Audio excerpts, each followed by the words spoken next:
When it comes to EVE Online, every player wants to know the most effective tactic available. You want to know the meta. The meta controls everything. It determines what will and will not happen. Knowing the meta will alter your views, make you question your reality. It might even make you laugh. And now, you're part of it. You're watching The Meta Show.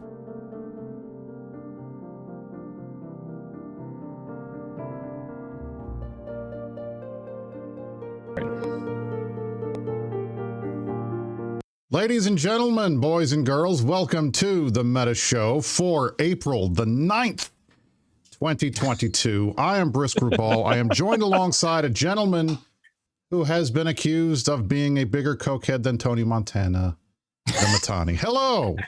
How are you, boss? What's going on? I am good. I do have to admit that my face is covered in a mysterious white powder.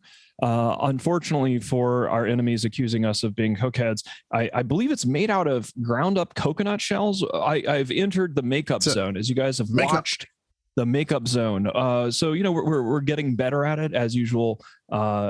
Miss Mittens is fantastic at it. I can take no credit for making the dark circles under my eyes disappear, but here we are. Okay, so we've got some people throwing money at the screen. Thank you for that, Seema, as always. And yeah, so we have a show today. There is a show. We definitely have a show. We are here. There is a hype train starting. Thank you for that. I'm glad that people are awake and alive and playing EVE Online or paying attention to broadcasts. That is cool and good. That is more can be said for several regions of the game in the Galactic Southeast. Just a few. We're going to talk about those today. We are. And again, hopefully we cannot promise to you that Constantine the Sincere, who tells no lies, will freak out and start pinging when we make fun of him live on the show. We are going to be making fun of him, and we do hope that we will be again able to get under his skin and entertain you. And we appreciate all of you throwing money at the screen. There's a hype train happening. Stuff is going on. That is cool and good. Please keep doing that. Yeah. Okay. So in the last week since we have been here, there have been a lot of changes. Do we want to do soapboxes, Brisc? Are we going to do that? Or we want to dive into? We can do soapbox. We got a bunch of different stuff right now. I mean, it's just a lot of little things. So we're going to go and we're going to explain some things to you people to get the show started. All right, let's do it. The first thing, I got a bunch of shout outs because we haven't done shout outs in a while. So I want to do some shout outs to some folks because I had some people ask for shout outs, and I also have some other things that I want to make sure that we talk about because last week's show with our dear friend Dark Shines, Mr. Sweaty Shines himself of Constantine the severely brain damaged, his fame, he was here and blew the show away with amazing discussion as well as the best pooty poot joke I've heard in a long time. That was amazing. It was amazing. We ran out of time and we had so much other stuff we didn't get to. So I have some of that stuff we're going to talk about today. Now, first thing, my boy Kai Zadi, one of our FCs in the initiative, he has been doing yeoman's work, bashing structures throughout Feythabolis. I was on one with him Tuesday morning. I got up super early, like before 10 a.m. That was a joke. To bash a structure with him in a surf fleet, and he wanted a shout out. So Kai, there's your shout out on the Meta Show, my friend. Second of all, I would like to wish congratulations and best wishes to our number one, most important, and favorite producer of the Meta Show that is not Jay Amazingness, Life Shifter X, who does a ton of stuff for the Imperium News Network as well as for the Meta Show. He handles a lot of the stuff that I don't do, including putting together all of the cool transitions. He puts together all of the opening and closing credits stuff, all of that stuff you can thank LifeShifter for. He just got engaged last weekend. Congratulations and best wishes. Very proud, very pleased that LifeShifter is finally tying the knots. Good on him. Very nice. Can we hype the? I'm gonna remember to hype this. We had a great time watching the wrestling adventure that LifeShifter put together for us, and It was so much fun. There have been a tremendous response for people who have been replying to his survey of like, who would you like to see do it next? Another layer on the hype train. That's cool. We did a thing. Level 3 complete. Congratulations. So we're going to do that on the reg. It's actually going to be a regular feature on the Meta Show. So at the end of every month, so for the last show of each month, after the Meta Show is done, we're going to be right back with a Life Shifter created Eve wrestling thing. And we did look into it. It turned out that he figured out why Matterall's character kicked everybody's ass. Like if you didn't catch this episode of the Meta Show Spring Break, there was wrestling, there was a Matterall character, and he just annihilated everybody. It was really interesting to watch a dude in a video game character that looked surprisingly like me, a very accurate rendition of Red Shirt Mittens, just getting absolutely beaten the crap out of by Matterall, which is, I'm sure, cathartic for all the pappies. And you're going to get to see stuff like that at the end of each month after the show. We will be transitioning into that. And hopefully each month we'll have some Eve characters that'll be relevant to the various dramas in the game. And I just thought it was a lot of fun. So we're going to do that. So yeah, awesome. Thank you, Lecture, for that. And that is going to be a regularly scheduled bit of space wrestling for everybody. And I think it's going to be cool. And you know what? the guys were asking, are you guys going to film promos and stuff? That's a great idea, as a matter of fact. I think we totally should. If we can get some promos or some other funny stuff, because I know Fountain Frank is a big Macho Man Randy Savage fan, and I'm sure he would be happy to recreate The Cream Rises to the Top for a wrestling video. I think he definitely would do that. And the good news is, for those of you who have been wondering where Frank is and if we're going to see him anytime soon, I have booked him for an appearance later today. We'll see if he shows up. You never know. Frank is mercurial in a personality. He may get here, he may not, but I'm pretty sure he's supposed to be arriving at my house anytime now. I'm sure you guys will hear it when he shows up. So anyway, let's talk about Eve for this week. So as we started last week, actually, you know what? I'll go into our top story. The top story is the fire is out in Feythabolis.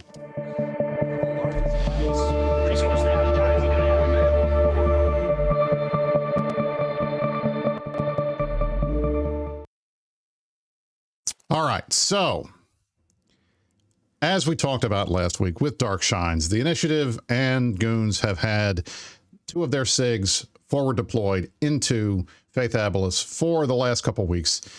We started off, this was a content deployment, and it's kind of turned personal thanks to the incessant rage pinging of Constantine the Severely Goofy, and he just can't stop. But then all of a sudden, after last week, when he taunted Sweaty Shines and he called Mittens a cokehead and he said, I didn't know what I was talking about, and they killed $1 trillion worth of our stuff, which they haven't done.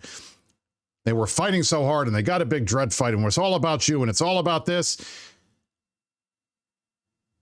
They decided to leave. Bye. Bye, Felicia. Tenerife. Going to Tenerife. Yeah, I mean, they're in the process of evacing. You know, one of the things that's difficult to remember is you might be looking at the situation. It's been a while since the Vietnam War. And you might look at this and go, gosh, these guys are moving around, or they're evacing, or they're doing all these things that they're doing. They're retreating from the region. It's important to remember that these, at least as far as the Imperium is concerned, that these are just pappies, right? This is just pappy that did not get put to the sword in the aftermath of the war. So I suppose I shouldn't be too shocked to see them running away. But normally speaking, when we crash 620 billion ISK worth of spaceships in a tree, normally people then come to the party. They're like, gosh, the Imperium whelped like you wouldn't believe. Let's go fight. And so while I'm not surprised to see the pappies coordinating their favorite retreat maneuver, I am a little disappointed. I'm not going to lie. And we will see where things go. But, you know, this one's going quick. Right. As we speak, the Imperium is on a rampage. I think it's polite to describe it as a rampage. And well, we'll just have to see how far we can go. I think that's basically it. Brisc, what do we got? That is correct. So, all right, so on the screen here, you're seeing this was a ping that that Konstantin sent out earlier this week, and he says, XIX, as the best indicator of our coalition, showed the best statistics against the biggest coalition in the game in the first month of the attack. Goons, on the contrary, showed the worst month in the last year. I don't know what he means by this, but it sounds good. And what I would point out, you know, as I draw a red arrow towards this is what we in the business call a morale ping. This is a ping that is designed to make your guys feel better because you know you're about to get your stool pushed in. And then later on, a couple days later, we get this ping. The last one that he sent out, if I can pull it up here. Oh, tomorrow we continue moving ships from NX5 in Feythabolis. Contact Selden. He'll help you move ships. Talk to your director CEOs. They'll find the best solution for you. They are pulling out so fast that the coalition can't even put together plans for their own members. They got to basically farm it out.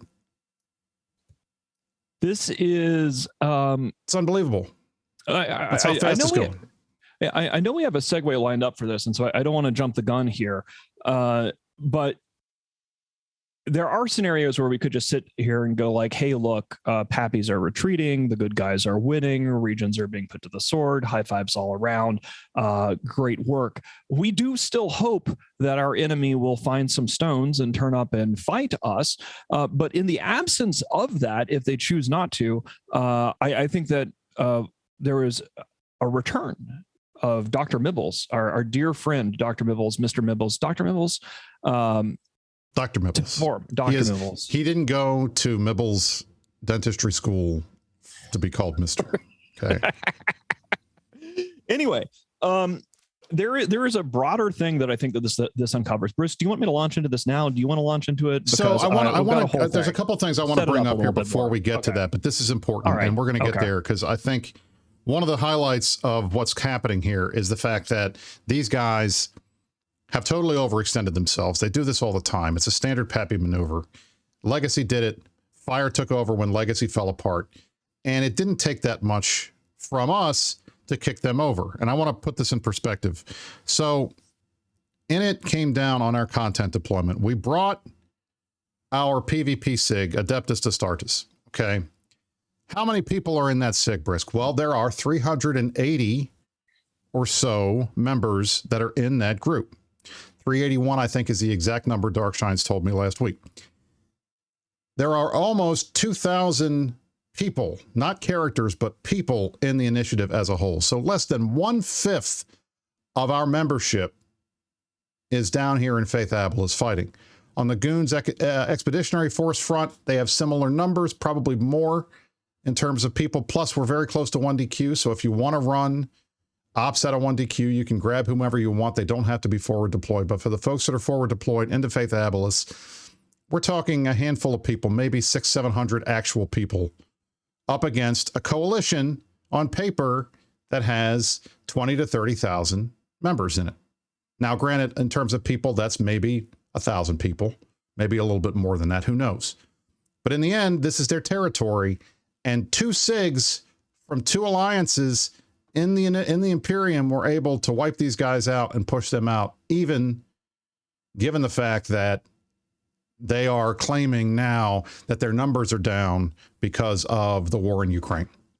Whether or not that's true, I haven't seen any evidence of it. It certainly didn't stop them from logging in 1,000 people, 1,000 characters during a fight that cost both sides combined a Trojan-esque last week. So if that's the case, I find it hard to believe that suddenly now the war is making it impossible for these guys to fight against us. That sounds to me like propaganda, and I think it's bullshit. And then the second thing I wanted to highlight is something that happened during the armor timer on this NX5 Fortizar, which I think is pretty important. I want to show you guys this. Look at this, okay? This is Minakawa that was backing up their defense fleet on this Fortizar on the armor timer. Look how it died. To a doomsday from Sweaty Shines. Dark Shines in the initiative dropped 2 Titans on this armor timer on their Fortizar. Killed a fax. The others docked up like cowards. Didn't stay around. Those Titans stayed there, finished the ref, and walked out without any issues. First of all, one, that's fucking crazy just on general principle, because if this had been 2 weeks ago or something like that, I would have expected to see all of Test, all of Pandemic Horde, all of these guys ready to go, dropping on Honey Monster, dropping on that's Dark Shine's Titan character, vaunted Titan character, dropping on them and trying to kill that Titan while he's sitting there for 10 minutes because he doomsdayed effects. That didn't happen. Why didn't it happen? Well, one, first of all, Fire's leaving Feythabolis, and 2, guess who else left? Test and Pandemic Horde. They all ran off to Tenerifis. Pappy's going to Pappy. The one thing the Pappies know how to do better than anybody else is run away, and that's what they've managed to do. I also want to point this out, not just because the initiative had the balls to drop Titans on a gunned Fortizar in a contested environment, but I also want to point out this happened after last week's patch notes were live in the game with the changes to Upwell structures that made it a little easier to use big toys on the same grid as a large or an extra large Upwell structure like a Fortizar or a Keepstar. So I think, now I'm not praising CCP here because I think it's too early for this, but I will say I wouldn't be surprised if we start seeing more of this as time goes on, because it worked this time and I think it'll work next time. So I wanted to make sure that Shines got credit for the big ball move of dropping a Titan on a Fortizar, and that we highlighted that this happened, because I don't think this is going to be the last that we see of the big toys coming out on some of these structure timers, which would not have been the case 2 weeks ago. All right. Now, let me go back to the screen so I can get everything else ready to go. Boss was talking about Dr. Mibble's post on Reddit, and I will pull this up here on the screen here for you. It's a pretty interesting, and I like the post because it made me think, and it has a larger context for what's going on in the game as a whole, and some of the health or unhealthiness that's happening in nullsec right now. Okay, so what Mibbles points out is, if you look on the screen, you're going to see, like the screen you're looking at now, the picture of the screen, all that red are the ADMs in Delve, Fountain, Quirius, period basis. That is core Imperium space. Mm-hmm. That's almost every system has above a 5 in terms of ADM. The activity defense multiplier in those regions, the higher it is, the harder it is to hack the iHub, the harder it is to hack the TCU, the harder it is to drop structures in that territory that are not owned by the SOV holder. Okay, this is how you defend regions in FozzySoft. Okay, you need to have activity in space, mining, ratting, whatever, that drives these ADMs up. And it's a critical part of how we play the game. Okay, now, look at the ADMs in the eight freaking regions that Fire has taken. Okay. Look at all of that. Look at the green. Look at the green. All of this. Everywhere you see green is 3 or less. Okay. That is, can you scroll down a little bit and we'll take a look at this is, wow. Yeah. So he's pointing out, just look at how underutilized these regions are. I mean, this was a wake up call for me, because when one of the things that's great about a Dr. Mibble's post is, especially when it's just like, here's the facts. Here are screenshots of these regions. This is what happens when you have a coalition, which is based upon renting and weakness, and is just interested in being yet another Pappy landlord. The core thing at the heart of Pappy, of course, is landlordism. The Imperium does not rent. We have banned renting. We don't do it. And we're going to dive into this in a little bit here. But one of the things is just like, what happens when you have everybody who lives in the regions has a degree of a connection to the place that they live besides just paying rent for somebody else to come protect them. If you live there, you want to protect the space. It's your space. It's your friend's space. You want to fight in the trenches with your brothers and sisters in the line. Versus what happens if you have a spreadsheet that's run by like Lady Scarlet or somebody. And no offense to Lady Scarlet, this is a thing that has been part of our enemy's systems forever. And in this case, of course, you have, I think Lady Scarlet probably runs a better renter system than FI.RE does. Just look at those regions. You know, the thing is when you're renting space, you only really care about your little slice of it. If it gets attacked, you don't really form up for it because it's your landlord's job to defend it. You can always just lateral over to rent from somebody else. And this is one of those things that people talk about. A lot of times you'll see Pappies accusing the Imperium of being bad for the game, and we fully utilize our space. At every level, we do whatever we can to improve our space, to upgrade our space, because it is our space. And then these people whine about a lack of content or a lack of fights while they're retreating deeper into their mostly empty slum empire. It's so interesting to see all of those screenshots compiled together in one easy comparison. And you know, this is why, from a game perspective, kind of like casinos were bad for the game, why I think renting systems is bad for the game, because, you know, people need to feel ownership of the space in order to defend it and fight, because as we're seeing with the FI.RE system, they come into any kind of trouble and they just start running away.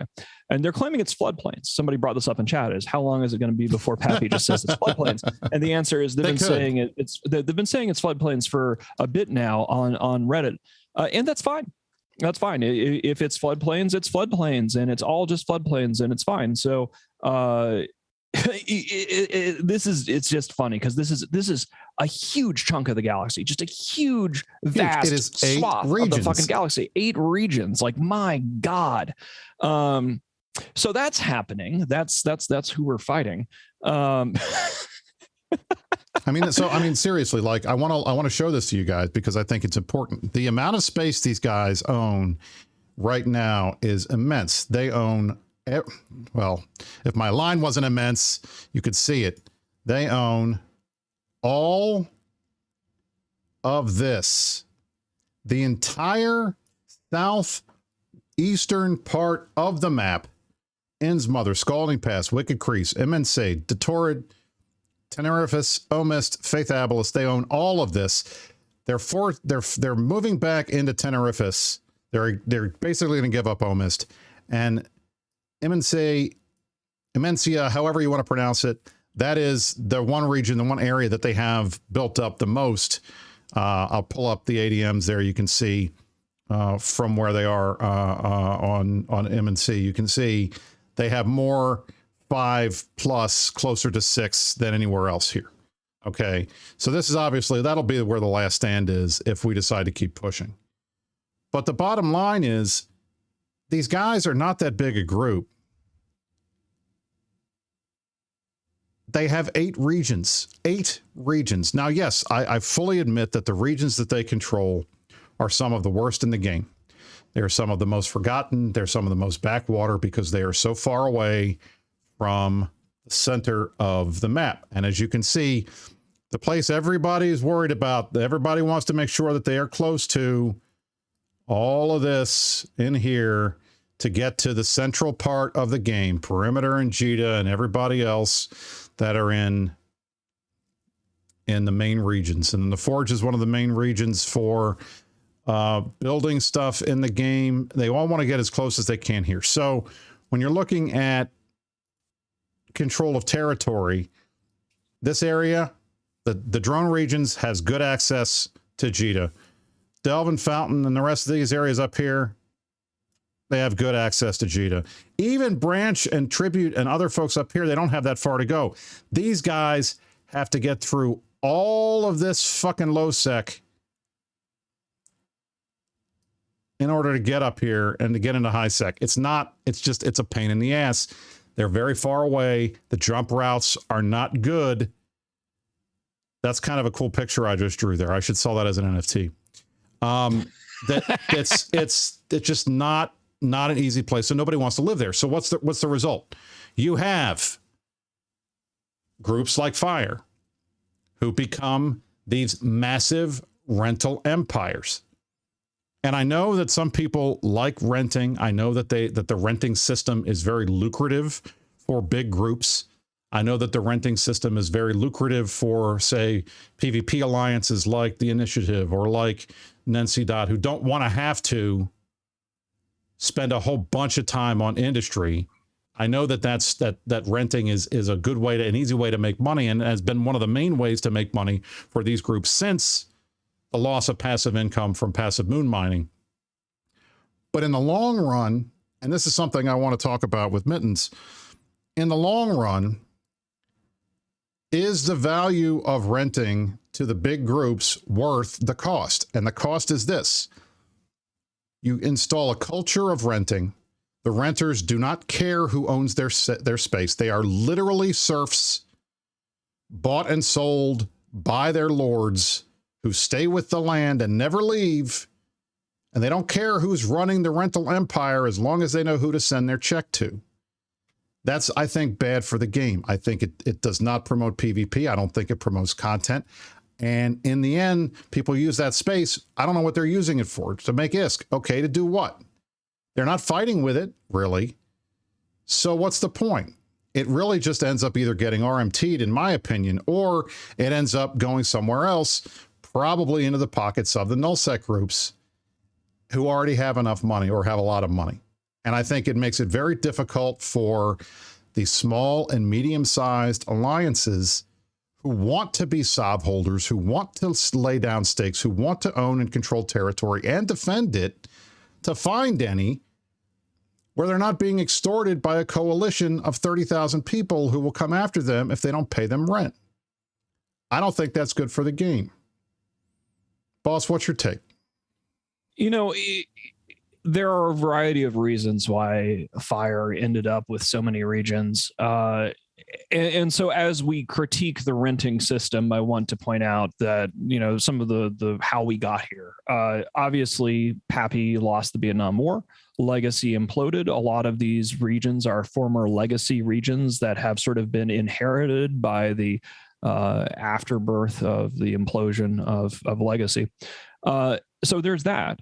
But what have they done with it? If you start digging around in Dotland and you take a look at the map of like Tenerife and you go, okay, who the hell are these people that are owning two constellations in Tenerife here, a couple there? There's a bunch of random ass alliances that nobody's ever heard of. And that's another thing about renters is they intentionally try to stay quiet. And, you know, first of all, they're just there to make money and run their bots and do whatever it is that they're doing. So they don't really contribute to the drama. One of the things that's interesting about EVE is the inter-alliance drama that results in these wars and us nerds all getting mad at each other over a spaceship video game because we're invested in the spaceships and in the space that we are fighting to defend or attack with the spaceships. So it's always interesting when you go into an area, and I had to check on this before the show because I didn't want to talk too much shit about renters to find out that they totally aren't renters. And of course, a lot of these groups do claim that they are not renters. But if you go digging around in this territory, you'll find stuff that is nominally under the control of alliances with only like 700 pilots defending these iHubs, or in theory, defending the iHubs. In practice, they haven't been.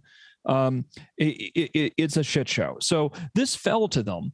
And now here we are, and we're attacking. You know, if there was ever a scenario where you would expect the enemy to show that they had a will to fight or a desire to fight, it doesn't get better than having a 6 month or so break from any big wars and stuff like that. You know, everybody's had a little time off, and propaganda starts happening again. You started seeing Test posting things about keep the faith. And then the Imperium crashes 620 billion ISK worth of dreads and other fun toys into a tree. Now, if we were in any other place in any other era in EVE Online, a setup like that would result in people deploying against us or fighting back or doing something. But none of this territory is actually designed to be defensible because it's renter territory. They say that it's floodplains because they're angry about us having strategic floodplains, but these are renter floodplains. Sure, great. If they want to call them floodplains, that's fine. Like we called our floodplains. I'm not going to be offended by that or, you know, get into the kind of the Pappy issue that they had aneurysms about during the war. Oh, you can't call Aquarius floodplain. Da, da, da. Cool. You want to call it a floodplain? Sure. And one of the reasons why it looks that way is if you understand why Fozzy-Sov mechanics are the way that they are. An iHub can only be defended. Any Fozzy-Sov asset can only be defended by members of that alliance, right? Only those people can hack the Fozzy nodes in order to be able to actually counteract the offender. And so when you see space that is full of iHubs that are owned by low member count alliances, even if they wanted to defend these things, it would be very difficult for them to do that because real alliances are required to handle iHub defenses. You need several thousand pilots, if not more, to really be able to secure something like that, strategically speaking. So were they planned as floodplains? Probably not. Were they planned as ever being really defensible? Probably not. And I think that's one of the reasons why you're seeing these things falling so fast is that inherently the renter system is unstable. People don't have loyalty to the space. And so these guys who have been whining from the corner of the galaxy, whining from Outer Passage about how, ooh, when is the Imperium going to come fight? Ooh, when is something going to happen? You know, we can't really send you a better invitation than overextending ourselves strategically, which maybe we are, maybe we aren't, and then crashing a capital fleet into a tree. We sort of had a trillion ISK fight a couple weeks ago.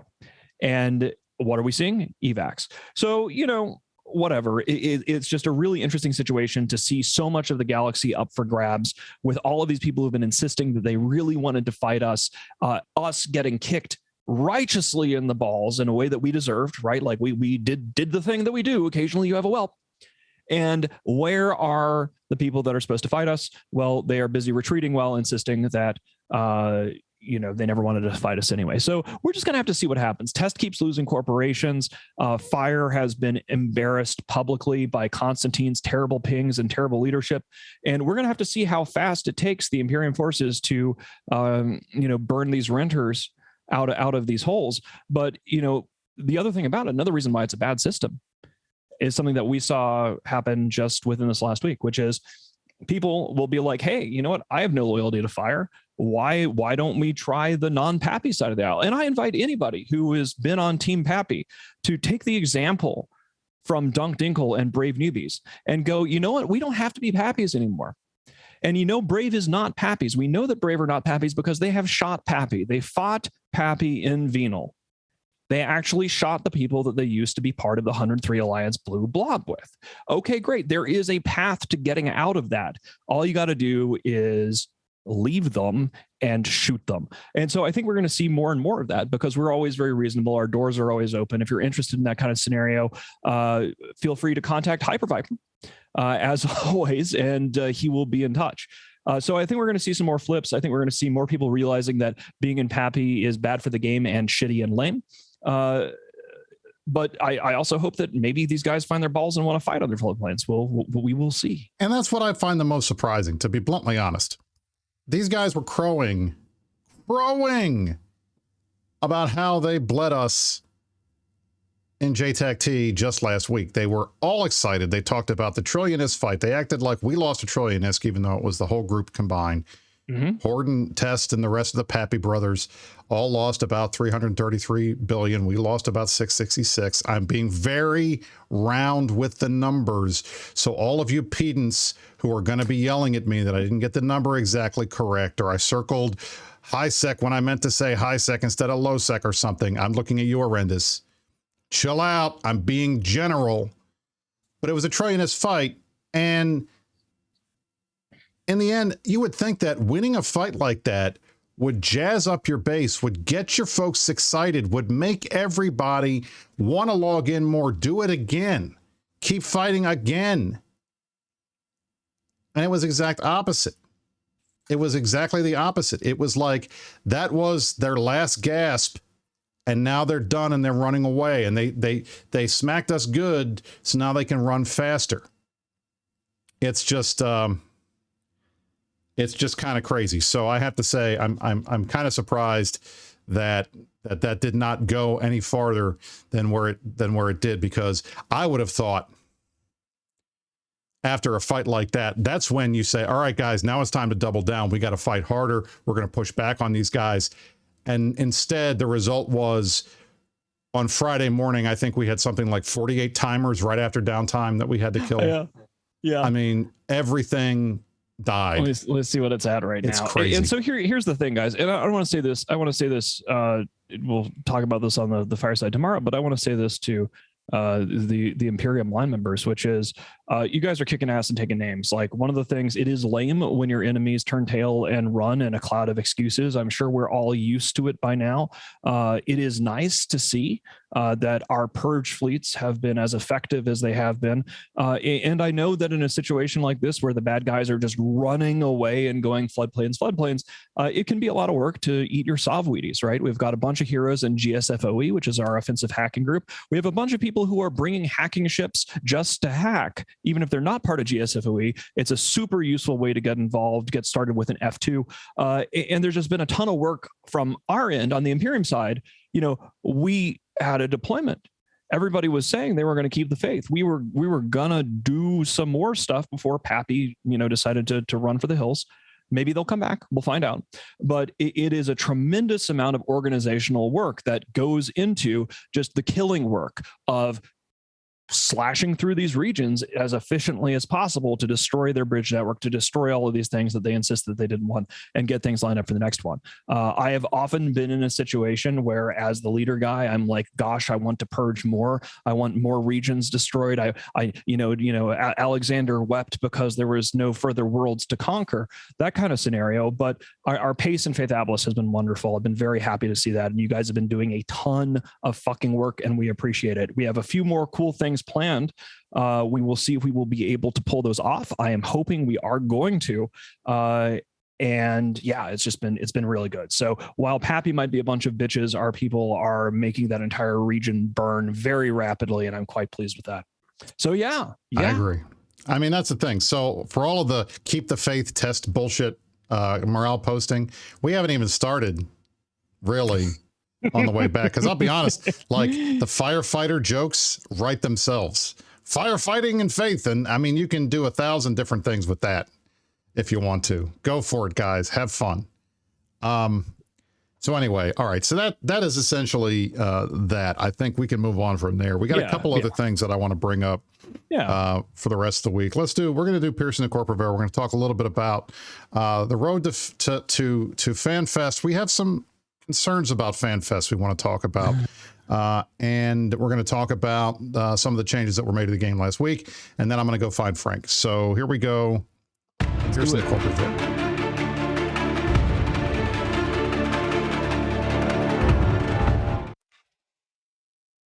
So the road to FanFest Full Throttle came out on April 5th. That was last week.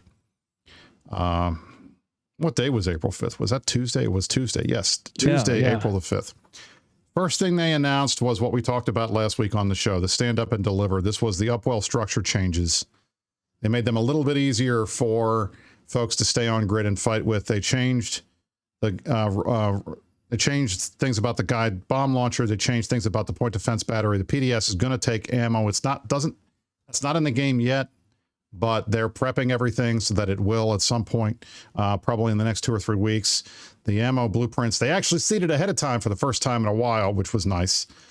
And then they also reduced the damage of stand-up anti-capital missiles so that you could drop things like the Initiative's Titan on a Fortizar and not worry as much about it.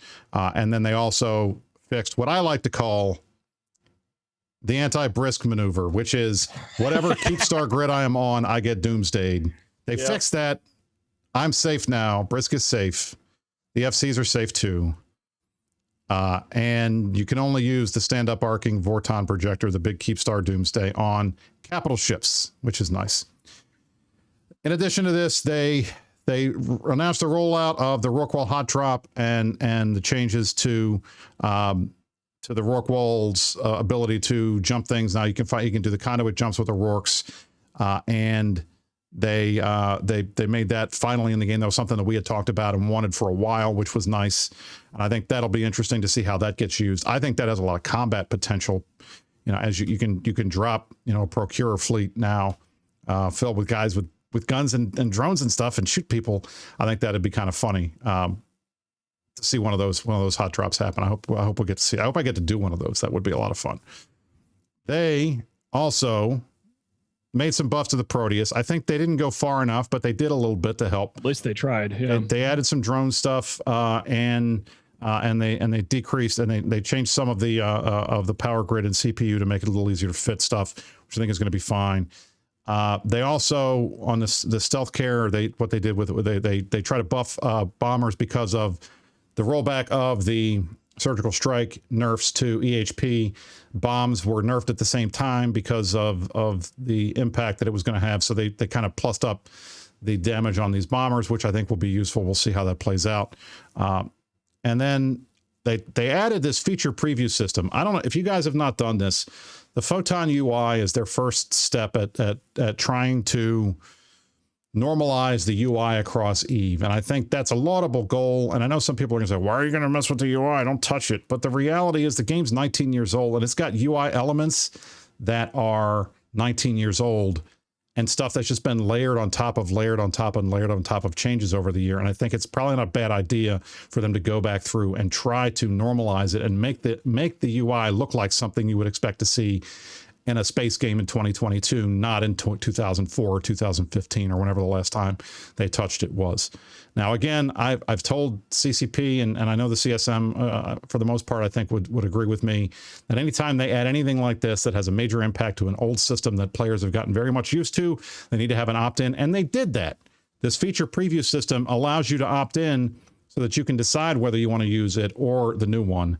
And they've confirmed to us that they're watching the metrics. They're going to tag this stuff and make sure that they don't change anything permanently in the live game until they know for sure that this has been adopted by the vast majority of people. One of the reasons why they haven't made the beta map that's like 6 years old now, the permanent map, because so many people use the old maps. So as long as they're paying attention to that and they're not going to make any crazy changes, I'm happy with it. But I kind of like the UI. I kind of like the Photon UI. I've enabled it on all of my accounts. I think it works okay. It's totally buggy. There's a shit ton of bugs. But that's, I mean, look, you're trying to normalize 18, 19 years worth of UI development across multiple screens in the game. This stuff's going to be buggy. So I'd say keep an eye out. If you see stuff there that's busted or anything like that, put in bug reports, help them try to make it better.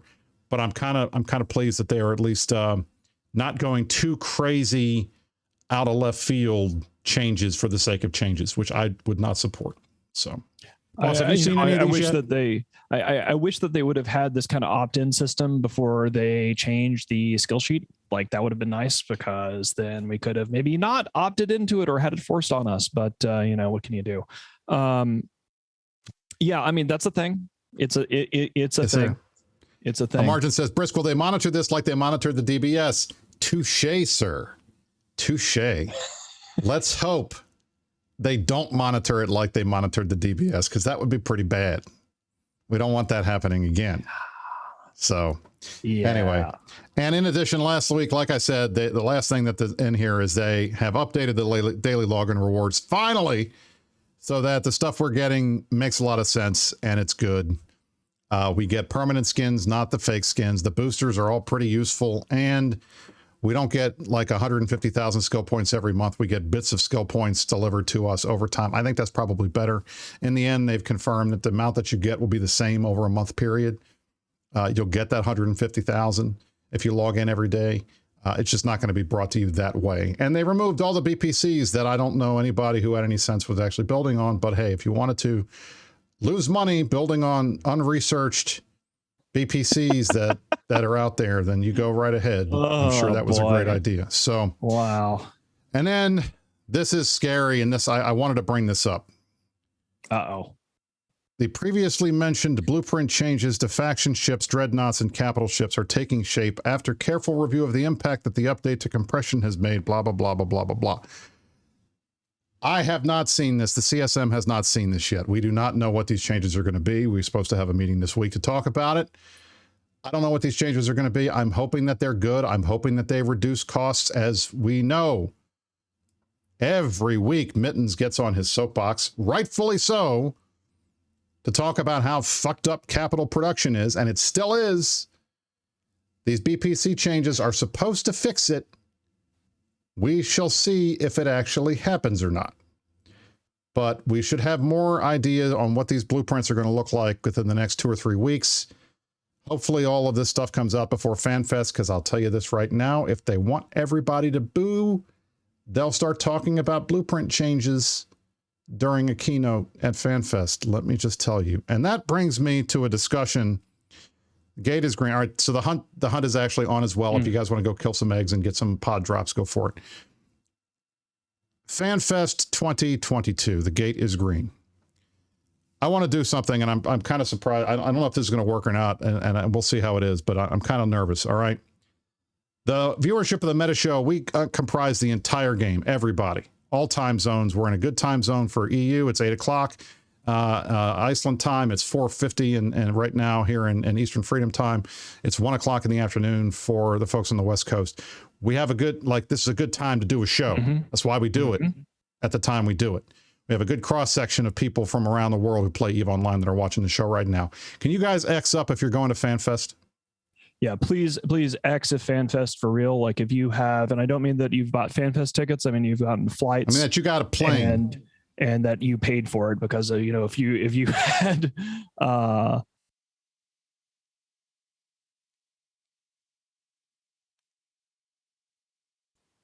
right, this is scaring me, because I'm looking at, you know, a tiny bit. A lot of non-X's in there, and you know, so this is FanFest is 26 days away. Like that is something that has I got out of an Illuminati meeting, and I was asking around to sort of see how many of sort of the usual crew were going and who was that, because I had sort of heard a lack. There was an absence in the ether of vibes and hype and people talking to each other and getting ready for it and stuff. And it's a weird vibe, and I don't want to mess the whole thing up in some way. But it is strange. CCP is still offering, I think, early bird tickets that you can buy to get to FanFest, and it's less than a month away. I don't think I've ever seen that happen before. We obviously don't know how many people are going to FanFest as players. We can only guess at that.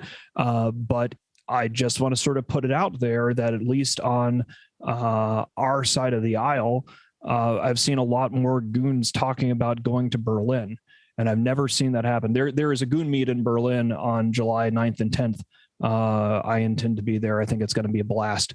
But it is weird. So like they're moving venues this year. They're moving from Harpa to the sports arena, whose name I always botch, Augershallen or something or other. And back in the old days, it was a great venue because they turned the entire, I guess one of the field, like the soccer fields or whatever, indoors into like a huge fucking nightclub, and it was wonderful. But I was just sort of looking around and comparing notes on that, and you know, we're going to have to see. We're going to have to see. So I am very curious to see what comes down the pipe, what they're going to be announcing at FanFest, and if they, you know, sort of the nightmare scenario. I'm going to spell this out here. The nightmare scenario for CCP is as follows. CCP doesn't consult with the CSM about the blueprint stuff. CCP doesn't talk to the players about the blueprint stuff.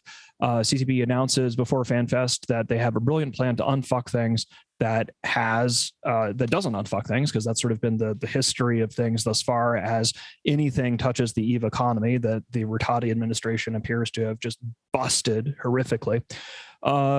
And then if there aren't, you know, if there is an attendance situation at FanFest, that is a pretty stark indictment of the direction that the game has been going on in the last couple of years. So I just sort of want to put the situation on the table. The vibes seem a little weird, guys, and I'm glad that some of you are going. I'm glad that we got to see that. But in past years, when it'd be like, hey, who's going to FanFest, the chat would explode.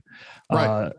Yeah, Brisc, what are you? I mean, you're I'm more going to FanFest. We've got CSM stuff we have to do, and then I'm also going to be one of the presenters for the CCP TV during FanFest. So I'm going. I'm bringing the family with me. They've never been to Iceland. They hear all the stories that we tell about it.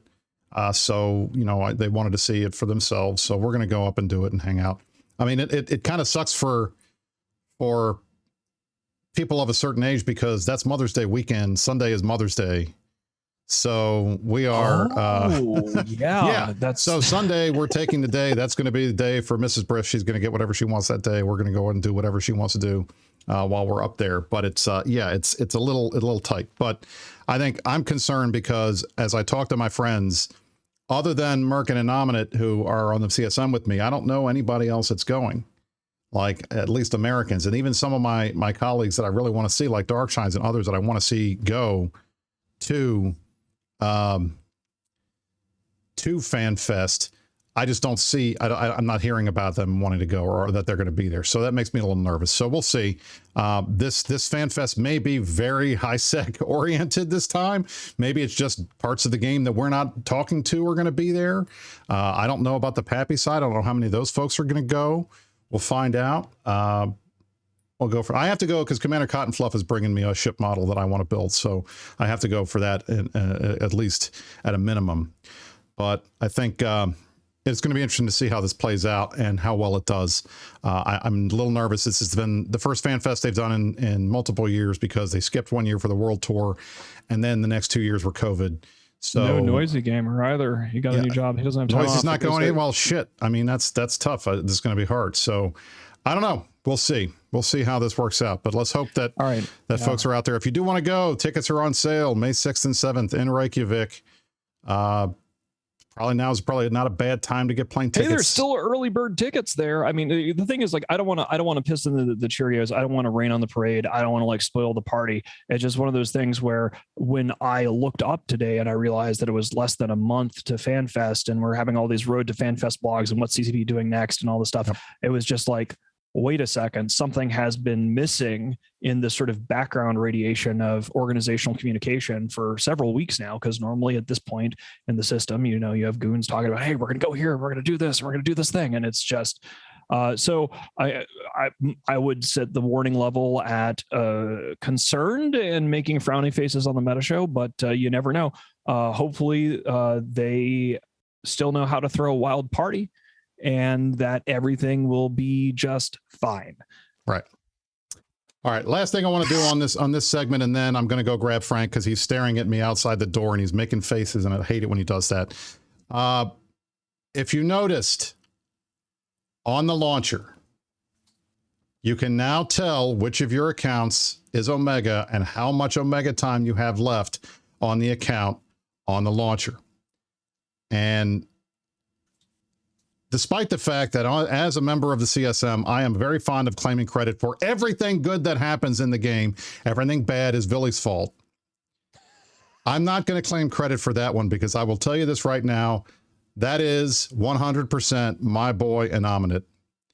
He has been asking for that, and other CSMs have also been asking for that. But Nom Nom is the first person I've ever heard say it, and I've heard him say it 10 times. If I've heard him say it once, he said it 10,000 times.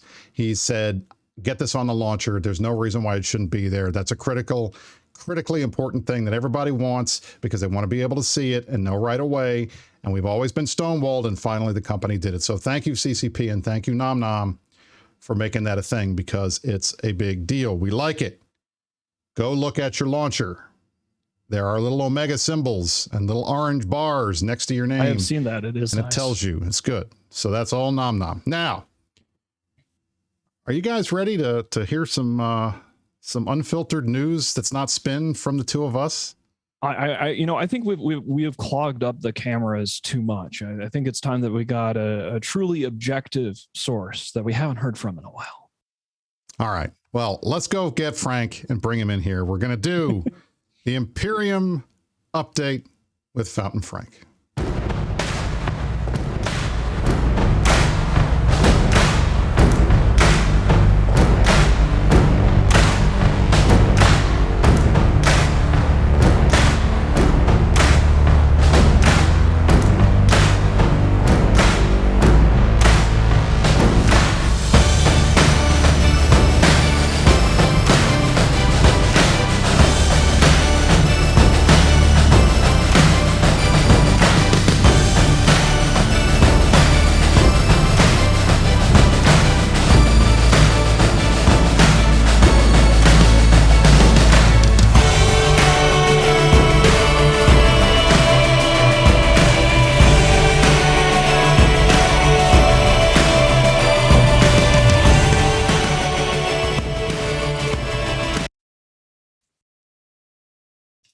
Oh my God, I can't believe I'm back on the show. I didn't think Brisc was ever going to let me back on this show because of the whole thing with his wife and stuff where we were dancing around and she kissed me and stuff. He got really super jealous about that. I was kind of surprised, but you know what? I guess he needed to fill time, so he's letting me back on the show. So, hi guys, welcome. This is the Fountain Frank War Update. I am Fountain Frank. Quirius George is on assignment. He's somewhere else. I don't know where he is. He's probably doing bad things. My guess is he's already managed to infiltrate FI.RE leadership. It would not at all surprise me if he's the one writing Constantine's pings because they're that bad. But I did want to tell you guys that this week, for the first time, we are being sponsored here on the Fountain Frank part of the Meta Show. Here it is. Let me pull it up. I'm going to show you. Here we go. This portion of Frank's show is brought to you by Constantine Condoms for when you can't pull out a Feythabolis fast enough.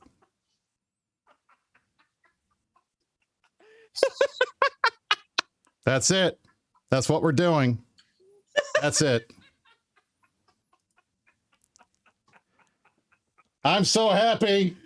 Oh, you just killed a man. That we could make God. this happen because, you know, I need more than anything a sponsor on this show, and having one as good as Constantine,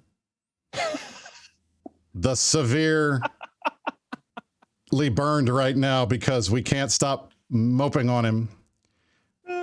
Well, there you go. Now, there's a couple other things I want to talk about. So first of all. Oh my God, this guy. If you guys didn't see this, this poor dumb son of a bitch, Docion, lost a Wolf BPO to a smart bomber in a shuttle. That's legit. That is like 100 billion ISK plus BPO. That's one that actually people use. And the worst part is, as you can see, Loot Fairy said no. So that's not good. That's not good. Mrs. Brisc, my dear, it's good to see you in the chat. Next up, I'm kind of annoyed. This was brought to my attention. Now, I'm sure that this is probably something that's been happening for a long time because, one, I don't pay attention to this game, and two, nobody comes down to these shithole regions that Constantine the severely dehydrated like runs. He runs all this whole like 8 regions in the middle of buttfuck nowhere. Nobody goes there, but he's got all these little crews there with him. And one of the groups is called Moonpire, aka Moonfire. Have you guys heard of them? You probably have. You know why you probably heard of them? Because they're these fucking guys. You remember that? Oh, that goofy ass shit in Perimeter that lagged the fuck out of the gate. That guy, this guy. They used to be, amazingly enough, they used to be in Initiative Mercenaries. For that, I would like to apologize on behalf of the Initiative to the entire rest of the game. We are sorry. We've taken care of things. But here's what I found out. We were down in their space. They have 2 systems left in Feythabolis. This used to be their logo. Does that look familiar to anybody? Oh, God. Okay. Does that look familiar to anybody? That was their old logo. Big eye and triangle and random stuff. Look at that. They have a new logo. You want to see their new logo? Mm-hmm. Mm-hmm. What the fuck is this? What are you doing? What are you fucking doing to me? How dare you? How dare you? That seems oddly familiar. Oddly. Because maybe, you know, it could be this one. We've only had that one for what, 10 years? Or maybe, oh, this one? let me tell you guys something right away. The all-seeing eye is a registered trademark of the Imperium, and we will kill you for using it. Okay? You understand what I'm trying to tell you? Moonpire, we know where you live. You don't live very many places. You had 15 regions. Now you have 15 systems. Now you got 2. Oh, man. Let me just tell you. All right. That's all the time that I have this week. Again, thank you for our boy Constantine for sponsoring this part of the Meta Show. We definitely appreciate it. I'll stream it back so you guys can see it. There you go. Our final joke. Right. I'm out of here. Mittens. I will hold down the fort while I go find Brisc. I'm sure he's upstairs trying to explain to his wife why I'm a better lover than he is. And I'll see you all next time here on the Fountain Frank 5 Minutes of Power. Thank you so much, Frank. Okay, so while he goes to find Brisc, I want to swing back around to something because I didn't expect that we were going to be talking about it on the show, but now that we have, I want to do a better survey in the chat. So previously speaking, we asked who's going to FanFest this year, X up, and I want to get sort of a better idea of things. So instead, I have a different question, which is, if you have gone to FanFest ever before in the past, but you are not going this year for whatever reason, you don't have to say the reason, but if you've gone to FanFest in the past, but you are choosing to not go this year, say something like not going or not this year in chat, please say like not this year. And let's just get an idea of the people who would normally be there. And, and so this is for only people that have been to FanFest before. So oh Jesus, Wibble is not going. Yeah. Carneros is not going. Wibble is not going. Ardevs isn't going. No Carneros? Yeah. Okay. Well, like it's crazy. Okay. So it's not just, because it wasn't really a scientific poll earlier when I was like, hey guys, or when we asked like, X up if you're going and, whatever, because we could have just said, oh, well, we're used to having lots of people. But this is actually showing you that you have a bunch of people that are watching the show live right now that would typically be going and have chosen for whatever reason not to go this year. That is really interesting and relevant information. I can commit to you that we are absolutely going to be at Goon Berlin. That is going to be an absolute blast. And Jacob Villius is asking, why can't we do a poll on Twitch? This is sort of an impromptu thing. Like, it's just like today earlier in a meeting, I was like, hey guys in Illum, like who's going to FanFest this year? Wait, it's 26 days away. Wait, why aren't people talking about it? Why isn't there more hype? What people are talking about is what the fuck is CCP going to do about the economy that they have broken utterly and insisted is not broken. So thank you for helping us get a little bit more of an interesting bit of data there. We hope everything works out. I'm sure it will be just fine, just like all of the Plexperity stuff has been just fine. But thank you for the data points, guys. And from my perspective, again, I'm going, so I would like to see all you guys there. So if you can make it, please come. Please come. Please clap. I want you guys to show up because I want to see everybody and hang out with my friends. And I know that we always do Vegas, and I know we always do these other events. And I know this year is going to be tough for a lot of people. Money's getting tight. We know gas prices are putting crimps in people's budgets and lots of different stuff's going on. So hopefully we'll still get to see everyone. I'm looking forward to seeing whoever is there in May. If you can make it and you want to come hang out, please join us.